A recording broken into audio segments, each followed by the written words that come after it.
Islam is a principle. Islam is a comprehensive system. Islam is a law. You may call it a religion. I don't like to use that word. It's too restricting. When we say religion, a whole lot of things just come up in the mind from all the movies and books and things that we've read. Religion seems like kind of restriction, like a suit you might wear, like going into some place like it might be to some people virtual reality. You've heard of that, right? So like virtual reality, you can pay for, you can go somewhere and develop and have your own religion. But Islam is not like that. No, it's not like that. Islam is a law. Islam is a system. Islam is a legislation. Islam is a regulation, and therefore it has dimensions by which you can determine and identify it.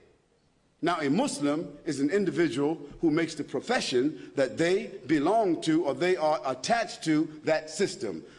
Do you judge a system by the people who say that they are a part of it? No, you don't.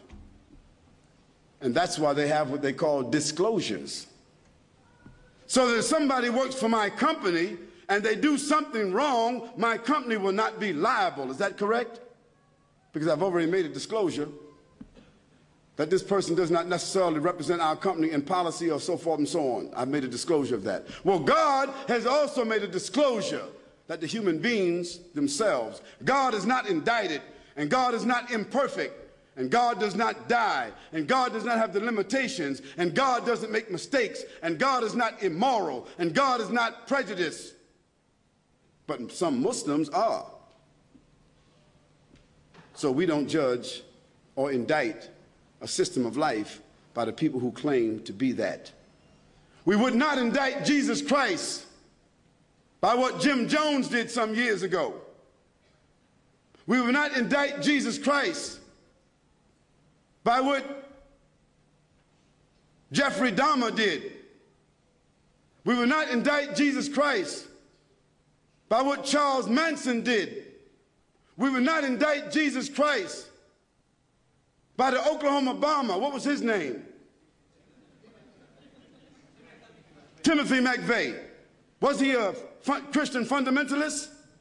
We will not indict him. We will not call any of those people Christian fanatics, Christian terrorists. We will not say that the IRA in Ireland, that they are Christian fanatics. We don't say that. So how do we say Muslim fanatics, Islamic fundamentalists, Islamic terrorists? How do we indict a global faith of more than 1,500 years with a legislation, with principles, with dignity, with a record? How do we indict that entire faith and all the people who's with that faith and put them in some kind of classification and put on them an oxymoron? You know what that is, don't you? An oxymoron is a word that means just the opposite of what you put next to it. Islamic terrorist, Islamic fanatic. Those are oxymorons. A person cannot be Islamic by definition if they are fanatic. They cannot be. Because Islam is a system of peace, a system of submission and surrender to God, a system of dignity. Now, if somebody who's a Muslim doesn't act that way, if a Muslim acts as a criminal way, what are they? They're a Muslim criminal, is that correct? If a Christian doesn't act the way Jesus Christ spoke, how he lived, and his message, if a Christian commits a crime, what are they? A Christian criminal. A Jewish person commits a crime, what are they?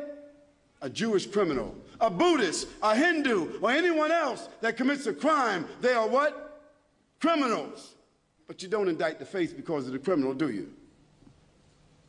If that were the case, America, Great Britain, France, Germany, all the so-called advanced nations, they got more criminals wearing suits than all the criminals that are in jail. They would all be criminal governments.